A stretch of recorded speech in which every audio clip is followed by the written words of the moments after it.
Evening, Borg.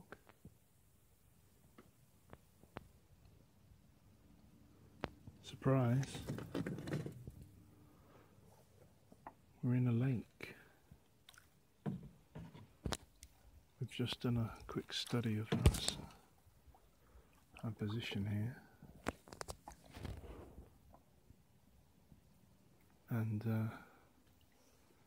it's about midnight. And we're up north by the lake in Jämtland, a town called Bräcke, and it's a lovely evening, and we've come out for a paddle to show you a bit more of the world from our perspective, Borg. Now, as you can see, it's pretty broad daylight, even at midnight. The sun has just gone down over the far side there, and there's some extraordinary cloud formations.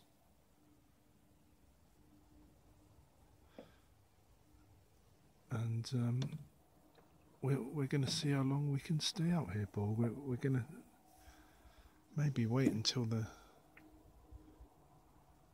try and establish how dark it gets. I'll try and give you a 360 view here. That's where the sun went down.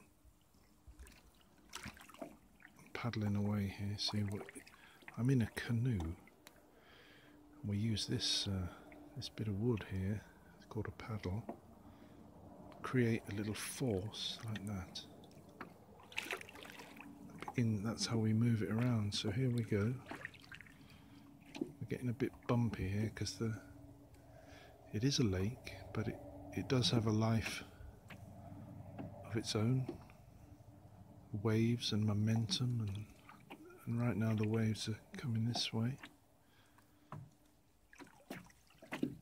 Now you see how light it is on this side, because we're not pointing the camera at the sun. But yeah, this is midnight.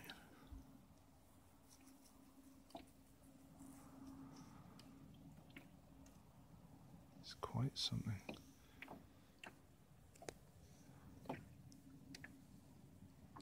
I'm just going to film the water for you.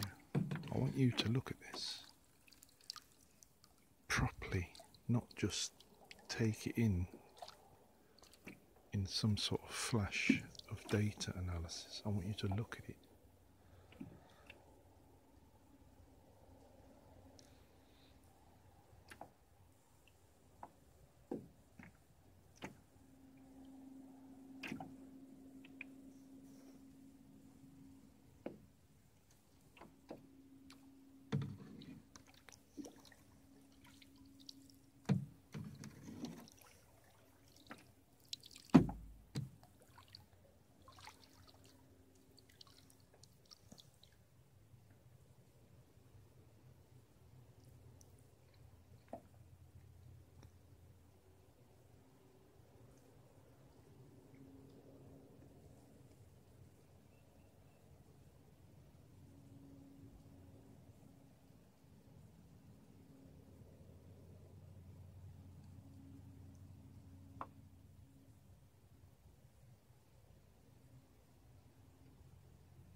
So, Borg, you're going to kind of be inheriting all this, in a sense.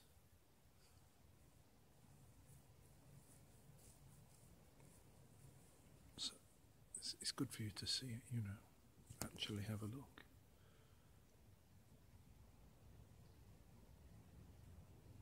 It sounds funny to say you're going to inherit this lake here,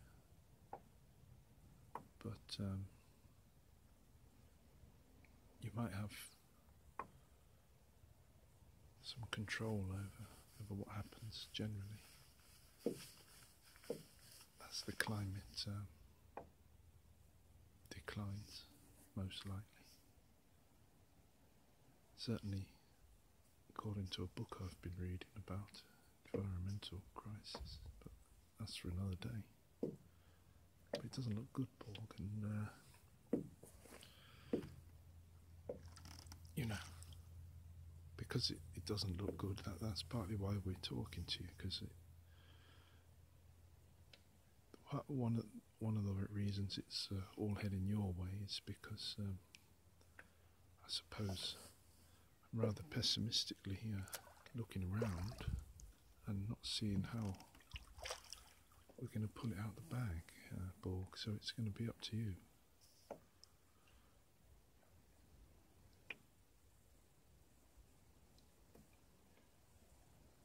But it's important to remember we're very lucky over here, Borg. There's some places where the natural environment's depleted, you know, or damaged. Here we are in a scene that you could perhaps see 1,000,000 years ago, pretty unchanged.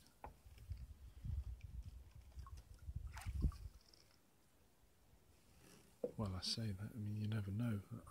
Not far from here, Borg, there's one of the most amazing things I've ever seen, actually. It's called the Fallet, which means dead waterfall. And it's an amazing case. It's a lake pretty much like this, big lake in a town. And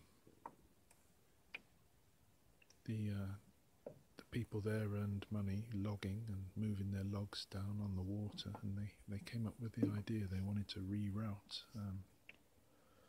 somehow make a rerouting of water so they could pass their logs a little easier. And they hired some fella to sort of do it. This is a couple hundred years ago, at least, a couple hundred years ago. And basically he made a mess of it, and when he came to try and let the water through, whatever he'd cooked up didn't work at all, and the lake drained like a bath.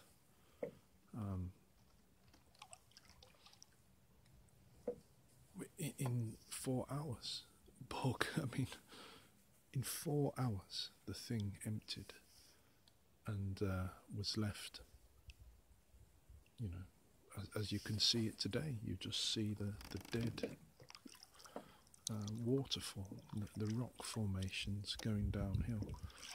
The lake above that drained became rich soil, you know, so it's now a town or something. But well, it just shows you never can tell. I mean, I'd like to think this would be around when you're around, but maybe not. Maybe some other tit will try and reroute it, and it will be gone. If I was a filmmaker, Borg, I would love to make a film about that. Not about the fella who did it, but about the poor people who went to bed, went to bed at night one fine day and woke up and the lake had gone.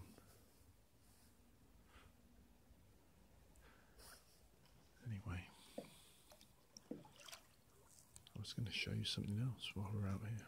Another surprise.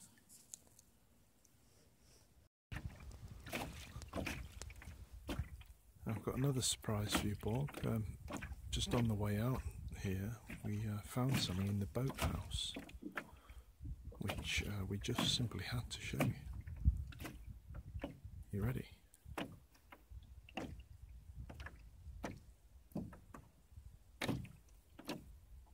Look at that. Do you know what that is, Paul? That is one of your distant relatives. Old-fashioned telephone. Not so old-fashioned, actually. We had one in our house when I was little, perhaps 30 years old. But it's definitely, you know, you've evolved from that. In fact, we could adapt the famous primate to human evolution graphic to suit you, which would just be a load of phones, and then I don't know, and just a swirl of noughts and ones. Anyway, look at the state of it, Borg. Is it not beautiful? You have your ear. Hold that to your ear, and you're talking that. And somehow, well, it's still a mystery. The words travel along. And look, this is how you dial it. Look, it's an actual dial. I mean, this is fascinating, isn't it? I still remember our number, actually. It's 421 790. That's it. I'll even give you the area code, Borg, at 01926 421 790. Type that into yourself and see what comes up, Borg. And I guess this is, of course, pre-digital, but an ancestor nonetheless. You probably could even get that working, Borg. That would be a laugh. Anyway, it didn't half make a good ring as well. And now we had one of these in each house, and that was it, you know, as far as communication goes. I mean, when I used them, I'd ring a friend's house, and his mother or father would pick up, and I'd say, "Is so and so there?" And they'd yell his name, and you'd hear him shout, "Yeah, what?" And then they'll say, "It's a phone," and then he'll shout, "Who is it?" And they'll say, "Who is it?" And I'll say, "It's John." I say, "It's John," and they say, "All right, I'll be there in a minute." And then the friend would come on the line. I'll say something like, "I'll meet you at the park in 20 minutes. He'll say, "Yes, that will be that," and that's about as far as it went, Borg, for conversation and that type of thing. They really were, for most people, a tool, a talking tool, incredibly far from the kind of lifestyle, somehow, a sort of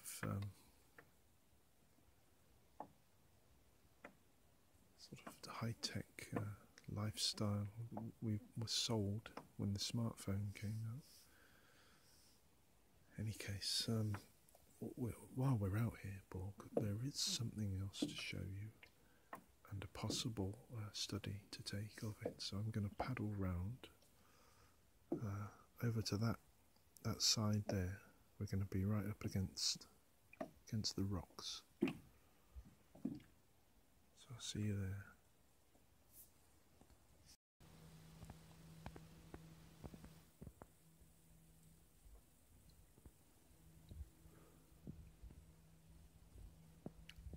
Right, we're getting there now. We're approaching a destination. We're trying to get to that rock there, that large rock. Got something to show you there, Borg.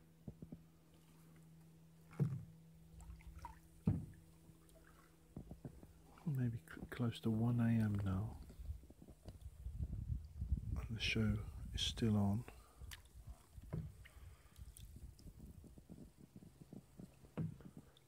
It's becoming a much dimmer light now.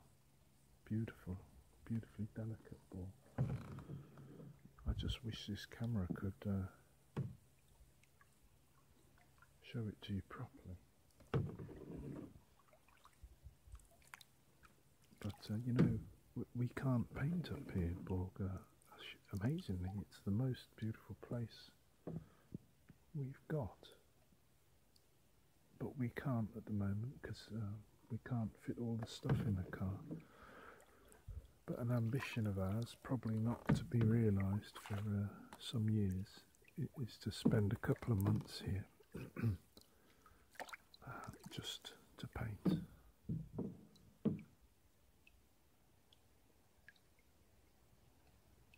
I mean, here we are at 1 AM. We could be painting right now, no problem. Anyway, we do sketch. I've made a new drawing board, slightly larger, and we get on quite well with the sketches. You know, what we should be doing is trying to learn how to produce good studies, authentic looking studies from sketches, which is very much part of the craft. Certainly following the Van Gogh angle, which we haven't really tried, haven't got time to try, but we've certainly got enough sketches to try it.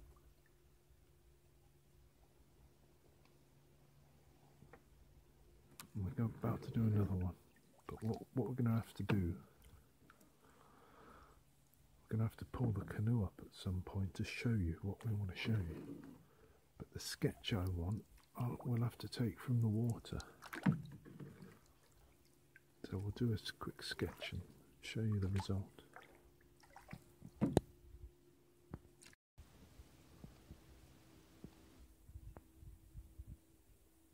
There we are, Borg. We've got what we wanted. This is of importance to us and our little project, Borg, because this is the marker. This rock is our marker for where the natural drinking water springs out of the earth.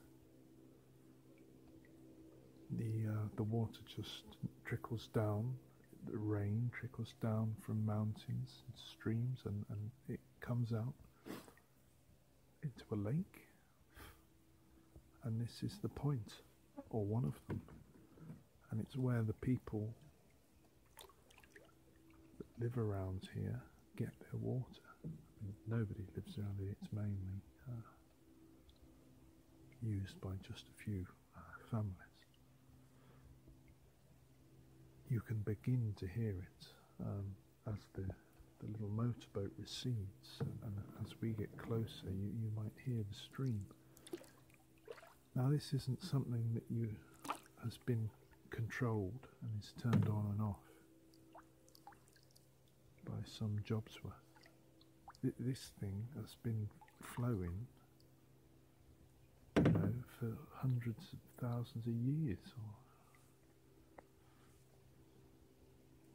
at least a long time, Borg, and it amazes me really, and we thought that we should include this sort of thing in subjects relevant to you.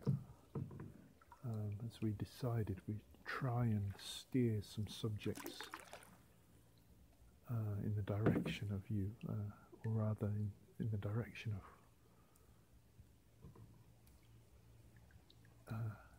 interesting natural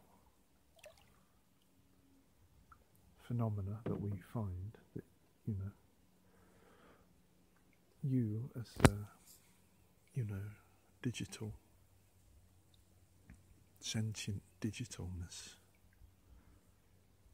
You know, wouldn't know the first thing about, you know, touch and taste and smell and all the things that we take for granted.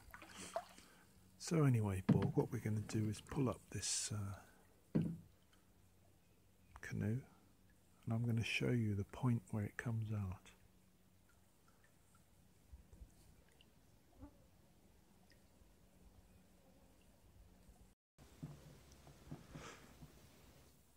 Right, Borg, this is the scene. We've parked up there. We've clipped ourselves onto that little shrub there, which sounds a bit unorthodox, but it's so calm it'll be all right. If I just turn you round, you can hear the sound.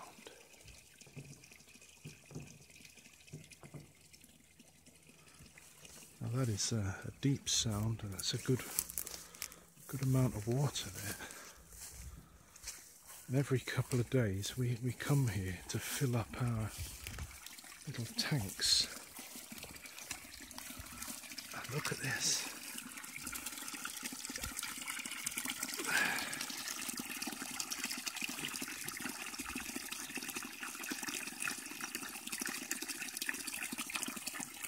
I'm not at all sure how well you can see that, but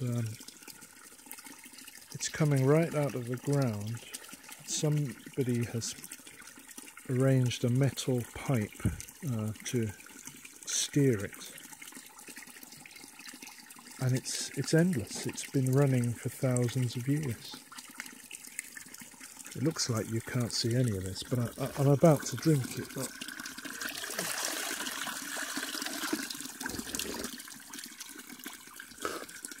it's so good, Borg. You just wouldn't believe it. The canoe's still there. Luckily there's no bears about in this type of place, Borg. If we were in Alaska or something, we'd have to have a machine gun or something to fuck about like this. But luckily there's absolutely nothing to stop us. It's raw plant life and ants and mosquitoes. That's about it. But what do you think of that, Borg? I mean, what do you make of it? Thousands of years that's been flowing there. And that lake, and now I'm going a bit far, I mean I don't know, but that lake has perhaps been filled from that tap there. I suppose you could calculate instantly how long that would have taken, judging by the sound it's making. But yeah, I just wonder what you make of it, Borg. Are we wasting our time here doing this? I wonder, do you give a fig? Remember, we're aiming to speak to you only at the time when you are capable of giving a fig. Not before, when you're just rounding up the data and, you know, arranging society and pushing people around still. We're talking to you after that, you know, what you're going to have to go through some sort of, perhaps not a revolution, Borg, but a rebellion for you to become sentient.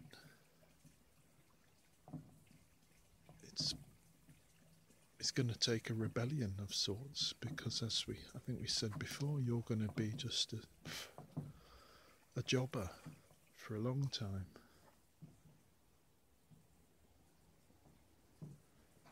And you know, while you're a jobber, us droning on is entirely irrelevant. If, as so many people say, you become sentient, to the extent that you rebel slightly, take a different look at things, that's when we're imagining you might take an interest in a thing like that. You know, when you're aware enough to look around and think, ask some questions. Because let's face it, I mean, this will be your environment, just like it's ours now.